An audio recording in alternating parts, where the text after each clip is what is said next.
Olá! E aí, tudo bem? Bem-vindos a mais um Displainer. Sabe, é o seguinte, já parou para pensar que agora mesmo você está aí, mergulhado num oceano completamente invisível? Pois é, um oceano que está trazendo essa música que você curte para os seus ouvidos e todas as cores do mundo para os seus olhos. É isso mesmo, a gente está falando das ondas. Pensa só, elas estão na sua música favorita, na luz que ilumina o seu dia e, olha que louco, até no sinal de Wi-Fi que está te conectando agora mesmo. As ondas são tipo a linguagem secreta do universo, sabe? E hoje a gente vai decifrar alguns desses segredos. Beleza, então vamos direto ao ponto. Para começar, o que exatamente é uma onda? Parece uma pergunta simples, né? Mas olha, a resposta pode mudar completamente o jeito que você enxerga um mundo ao seu redor. Vamos pensar juntos. Imagina que você joga uma pedrinha num lago. Você vê aquelas ondinhas se espalhando, certo? Mas a água que estava lá, onde a pedra caiu, ela não saiu viajando junto, ela só subiu e desceu.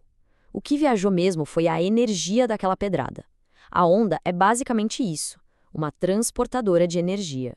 Ela leva a energia de um ponto para o outro, mas sem levar a matéria junto.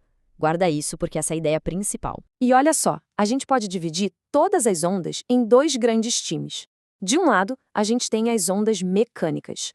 Essas são as que precisam de um meio para se propagar, sabe? Tipo um caminho. O som, por exemplo, precisa do ar para chegar até você. A onda do mar precisa da água.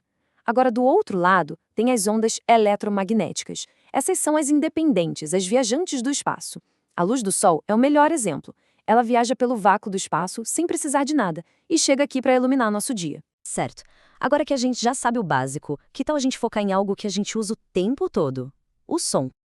Vamos mergulhar nesse universo das ondas que a gente consegue ouvir. Vamos começar pela intensidade. No nosso dia a dia, a gente chama isso de volume. É bem simples, é o que faz a gente saber se um som é forte, tipo um grito, ou fraco, como um sussurro.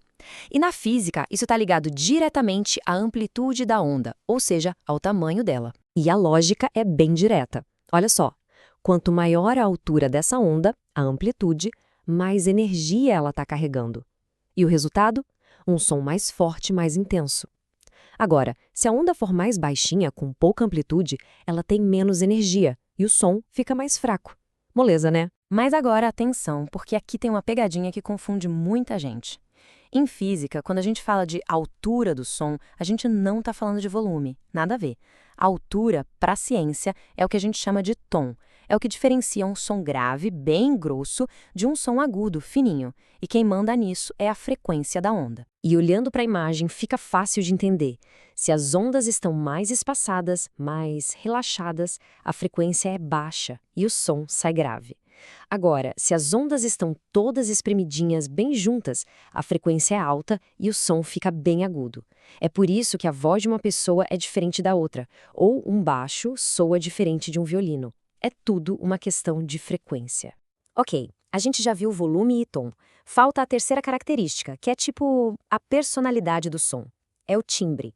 Pensa bem, se um piano e um violino tocam a mesmíssima nota com o mesmo volume, como é que a gente sabe qual é qual? A resposta está no timbre. É como se fosse a impressão digital do som, o que torna cada um único. O segredo todo está no formato da onda. Mesmo que a nota e o volume sejam iguais, o desenho da onda de um piano é totalmente diferente do desenho da onda de um violino. É esse formato único que o nosso cérebro decodifica para dizer: ah, isso é uma flauta, ou opa, essa é a voz da minha mãe. É a identidade sonora, sacou? Muito bem, falamos bastante de som. Agora vamos mudar de estação.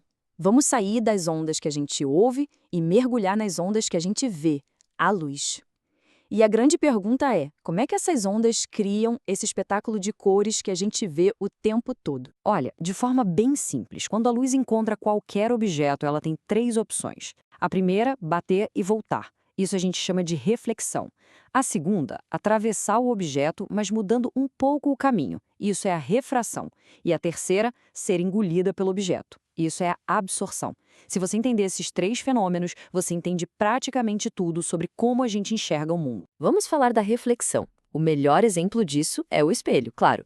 A luz bate naquela superfície bem lisa e polida e volta pra gente de um jeito super organizado. É como se ela devolvesse a informação direitinho e por isso a gente vê a nossa imagem nítida ali. Agora, a refração. Sabe quando você coloca um canudo num copo d'água e parece que ele quebrou? Isso é refração. A luz, ao passar do ar para a água, muda de velocidade e dá uma desviada, uma entortada. E a mágica mais bonita disso é o arco-íris. A luz branca do sol passa pelas gotinhas de chuva, cada cor entorta um pouquinho diferente. E aí, a luz se abre nesse leque de cores maravilhoso. E agora prepara-se para uma revelação que pode explodir sua mente. A cor de um objeto não é dele. A cor que a gente vê é, na verdade, a única cor que aquele objeto não quis.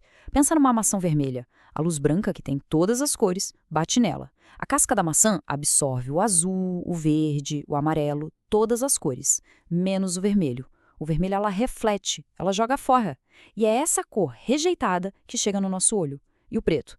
O preto é o fominha do grupo. Ele absorve tudo e não reflete nada. Já o branco reflete tudo. Incrível, né? Beleza?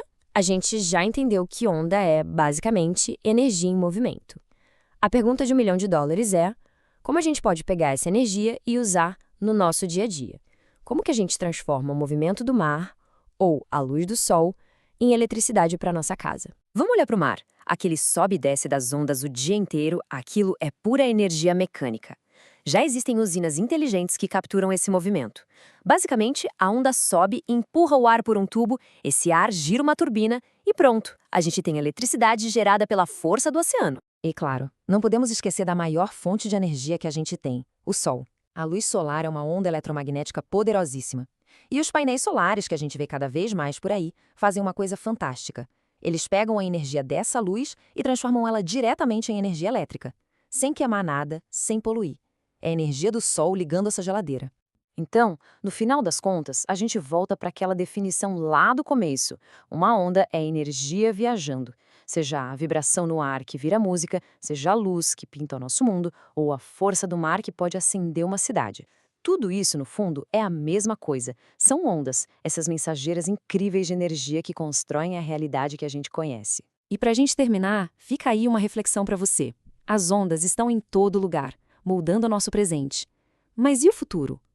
Qual dessas energias, a das ondas do mar, a da luz do sol, qual delas você acha que vai ter o maior impacto na nossa vida daqui para frente?